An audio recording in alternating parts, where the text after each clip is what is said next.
What's going on, ladies and gentlemen? Today we're here with Kris Haskins. We're going to talk to him about real estate and different things that's happened in his life as well. And Kris, thank you for joining us on the show today. Good to see you, Phillip. It's an honor, bro. All right, Kris, tell people a little bit about yourself, and what led up to the point where now you definitely doing a lot of real estate. Yeah, man. Think it's an honor to be in your presence, my friend. Thank you so much. I got to do that. Phil, well, the thing was for me, I graduated from Hampton University. I'm matriculated. Anybody from Hampton University knows what that is. They have a matriculation fee. And then I came out and worked for a while, tried to stay a few jobs, but I just, over my life, I couldn't keep a job. Right. I've been fired 7 times. So got fired from I was working for the school, got fired. Then they trying to force me to go music full time. Did that, finally got a publishing deal with EMI. Shout out to Jay Praise. We got our first check was $200,000. Then I found myself a few months later, after popping bottles, drinking, drugging, sexing, making music, traveling the world, actually, found myself broke, $80 in my pocket, sleeping on my friend's couch. And I'm like, you know what? I need to figure out how to keep this money if I'm going to make it. Okay. So, people hear that and they see even athletes go through that same problem, right? So how do you go from getting a $200,000 check to down to $80? Not understanding how money flows. It's the cash flow quadrant. And now I'm going to even take it further. Now I'm going to coin it as the class flow quadrant. The class flow quadrant. Because if you stay on the one side, then your kids they're gonna be in the underclass too. If you don't find out how to go to the other side, then your kids gonna stay on the left side too. So I tried to figure out, like, listen, how is it that all my money is going away from me? All of it. As soon as I get it, it's going out the door. So then I learned I needed to own some assets and some income producing like systems that were bringing in monthly cash flow without me having to be there, Phil, to be honest with you. Well, so your records, that at least what we're looking at behind you, I see some cassette tapes. So that means you got in the music industry wasn't about in the 80s? Nah, I got in the early 2000s. They still make these. They're not. Oh, real. Okay. And I saw cassette tapes say, but I ain't seen that since the 80s. They're not real. They just got it for the look. They got it for the look. Okay, so early 2000s. What genre was you in? I was doing hip hop R&B with 702. Then we did the thing with 50 and Dave Hollister. A few things I did with Teddy Riley, and just a destructive lifestyle, dog. Rolling with these fools, drinking. I mean, I would sleep. We would be working. We'd get up, work 10 in the morning, and we worked till 2, 3 in the morning. Sleep 3-4 hours. Get on a plane, fly to another coast, get off the plane, go right in the studio, and then I understood why a lot of these people get hooked on drugs. I mean, you're constantly going from studio to studio, working. It's just not a good lifestyle to have for me. Right. So families is not conducive for that lifestyle. That's why you see a lot of these fools end up in the gutter or they end up broke. I mean, God rest her soul. Even Whitney. I mean, I don't know what she ended up. I don't know the whole story, but I thought she was doing some type of drug. I don't know. Yeah, man, that music industry is always, I've never heard good things about it. Most people that come out of it tell you it's just not a good thing because it's too much dirt going on in the industry. So, I listened to Dame Dash talk about that a while back. He said that today is much better because you don't have to worry about no distribution deals like back in the day. Oh, yeah, so much different. And it's so crazy. I can tell when I'm talking to a dinosaur, they use words like I'm looking for a deal. They're looking for inclusion into this business. They're looking to shop music around or shop an artist around. I'm like, dude, you got the wrong way of thinking about this thing. You are the artist, right? Like Phillip, you are the culture. You are the one that's the face of the future, the face of your culture. You don't got to create it and give it to some record label. Yeah, some of us, man, we so used to, I always say master doing everything. And now we can kind of do it ourselves. And some people are afraid to do things themselves. You're right. Well, you've done it. I mean, you're absolutely right. You know the work. I mean, you just told me before the camera, you work a lot of hours, no doubt. Some people don't want to do it. Yeah. I mean, it's been days, man. Like I said, I can relate to the being up all that time because it's been days I've only slept 2 or 3 hours. Like at times a week at a time, 2 or 3 hours, and then it eventually catch up with me and I have to sleep the whole freaking day. But I'm just trying to get all this work done. I'm trying to take care of some things, trying to take care of the business. And you're right. Some people don't want to do that. Well, not everybody's born to be a boss. It's rough being a boss, dude. You got to put everybody before you. Yep. Your money comes last. Yep. You got to give more than you get. Yep. You don't ever, all this stuff. They don't tell everybody I meet. I want to make my own schedule. I want to get up what I want. Oh, really? Man, look, I can tell you from personal experience, it's easier actually to punch a clock. Oh my goodness. Much easier. Hey, it's on them by payroll, it's on them by taxes. You ain't worrying about nothing else. We're just going work your hours and go home. That's it. You ain't worried about nothing else. It's a cool life. Yeah, I envy people. I envy them. I've been telling my wife all the time. I'm like, how do you not worry about growing, being bigger? I envy people that don't have. I just want my check and I'm done. Right. Exactly. I envy them.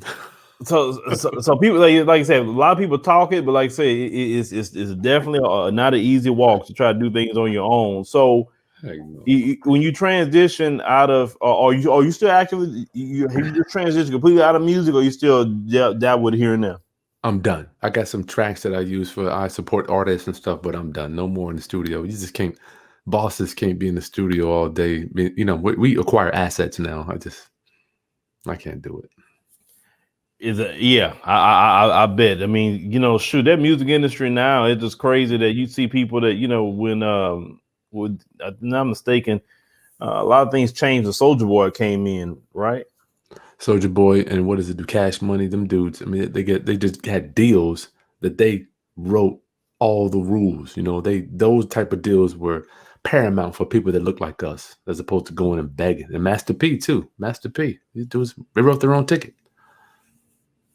Yeah, Master P, he's I always have a lot of respect for P, man, because he's always been solid down here in the South, and he's always been believing ownership. He preach ownership. He gives a lot of great advice, about how to just to move, man.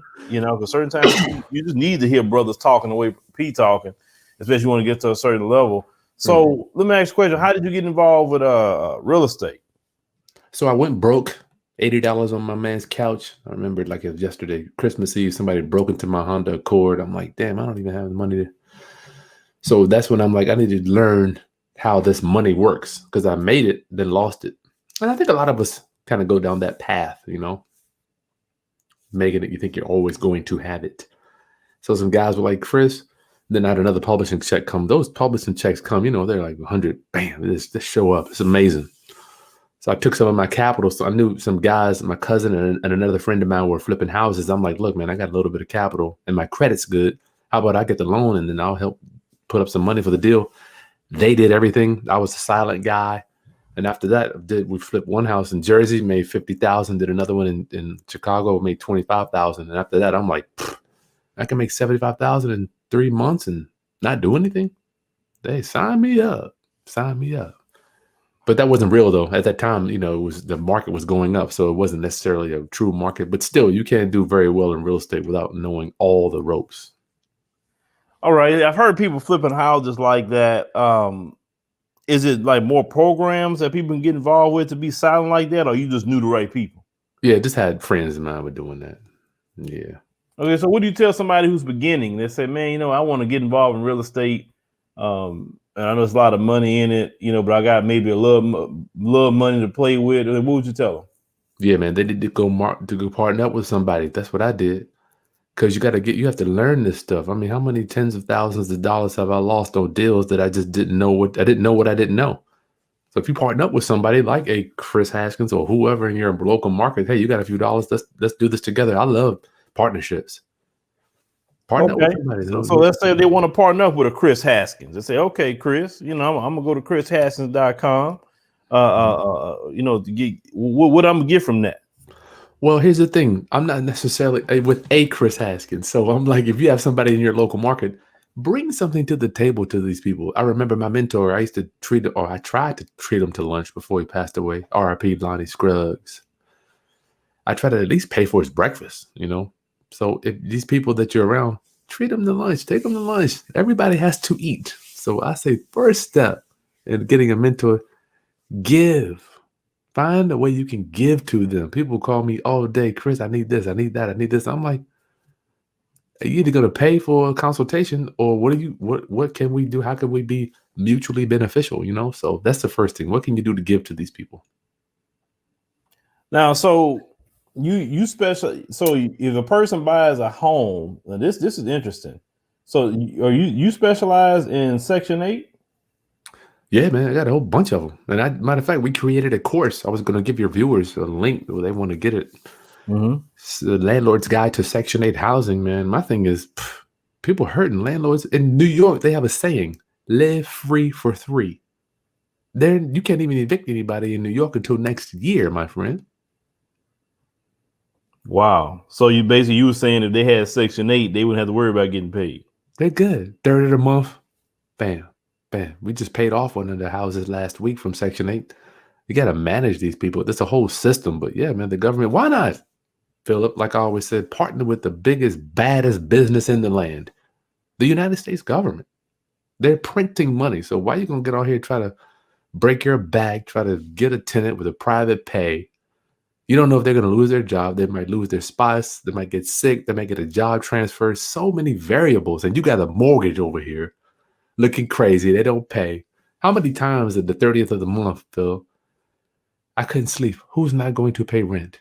Who's going to call me and just don't have the rent for next month? Or who may not even call me and just dig their heels in and wait for me to evict them? You know, so I'm done with that. We have it on autopilot now. I don't have time. Well, some people say, that, okay, well, wouldn't you feel that you're taking a risk? Because, sometimes Section 8, let's call it what it is. You may not have the people on Section 8 that take care of your home in the way, let's say, a private person would. Let me go there. You're right. Now, let's think about the private pay. You could have a bad and good in private, just like you have a good or a bad in Section 8, correct? Mm-hmm. So my thing is, first of all, you have to approach these people, and it's in the course, the way you approach them with humility, empathy, compassion. They could have a challenged background. Yes, they're coming from low-income housing, and wherever you got low income, from my experience, problems are amplified, right? They just get amplified. So yes, you have to approach them, but we have a very stringent screening process, Phillip, that you got to know. We got a checklist, all that stuff, employment verification. You have to screen them diligently. So I show you how to do that. But further, if you give somebody in the universe, if you say, listen, I'm going to give you clean housing where you can come in, have your family for long term. All I ask you to do is in return, take care of the unit. Those people are out there. They're out there. They exist. Okay, so if you feel the screening process is the ones that actually will protect you with those getting Section 8, because if you don't pick the right people, you have some 9 some out of 10 some young woman with kids that let whole thuggish boyfriend in there trying to turn it into a trap house. 9 out of 10. They do have, I ain't mad at you. They're gonna have a boo. I'm like, look, you got a boo. That's only if you want to violate the law. I mean, the rules for Section 8, because they'll kick you out if they find out. But if you got a boo, Phillip, that's on you. But yeah, man, the dudes, you're gonna have to just respect the game. It's almost like, look, this is the game. If you're gonna play it, that's on you. But you got to screen them though, dude. So I had a strict screening process. If you don't do that, they'll clean your clock. All right. So, like, how often have you been burned with Section 8? I'm not talking about getting paid from the government. I'm talking about with tenants before you actually learn how to screen them right. Oh, well, I learned how to screen them from private pay. So I really have only had 1 or 2 bad experiences with Section 8, brother. Just one. Matter of fact, I've only had to evict 1 Section 8 tenant since 2006-7. Oh, that's a good streak. That's why I created the product. I'm like, why aren't people? People call me all the time, Kris. I'm not getting rent. What do I do about if the tenant does this? I'm like, I don't have those problems. I just don't. We get our stuff on clockwork. And the government is looking for more and more landlords to take Section 8. Oh my Lord. Oh my goodness. They're paying. Sometimes they'll pay the security deposit, and they'll give you a bonus just to take the tenant. Because sometimes I don't know of H-Town, but around here they're tearing down the hoods. Mm-hmm. So they got to place these people somewhere. Wow. Come on over. I'm got my hands open. I'm waiting for them. Come on. Yeah, it sounds like a definitely investment opportunity. It really do. It's like, so you just buy a home, you fix it up, you get it straight, and then now you're saying, okay, I can turn this into Section 8 housing, and then boom, you get somebody in there, you get government checks every third of the month. I'm done. Yeah, turnkey, bro.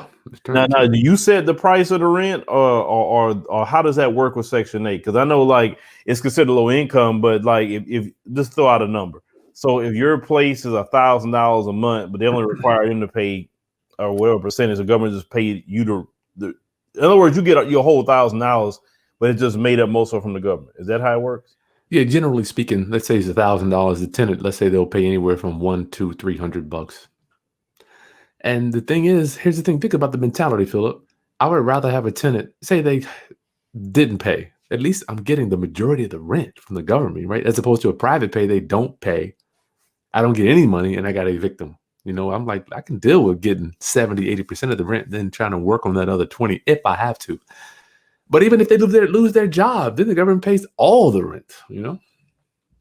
So it's a win-win, basically saying so. Because, you know, like I said, when you hear Section 8, you're like, oh, hell no, I'm not dealing with Section 8. You know, most people hear Section 8. That's why when I saw your website and I saw Section 8, I'm like, what? Because most people just don't want to deal with Section 8. It's ludicrous to me. It's almost like perpetuating a lie through. It's almost like this unknown truth that people think is a fact, but it's not. You know, I mean, I live and die by it, and all my clients, I'm teaching them how to do it. Especially now, dog. Unemployment, underemployment. What is it? The CDC has the moratorium on evictions. You can't even get people out. People are hurting, landlords. So it seems like a lot of landlords need to come holler at you then about your course and get the game from you then. That's what it sounds like. Well, man, I don't sell nobody. I mean, the course is doing very well, but I'm like, listen, man, don't take it from my thing is, Phillip, I mean, you're a businessman. Take it from the people that are in the field doing it. Stop listening to this stuff. Oh, Section 8, they're going to tear your house up. Section 8, they're dirty. Oh, man, they're low income. Maybe. But if you do it right, man, you'll be good.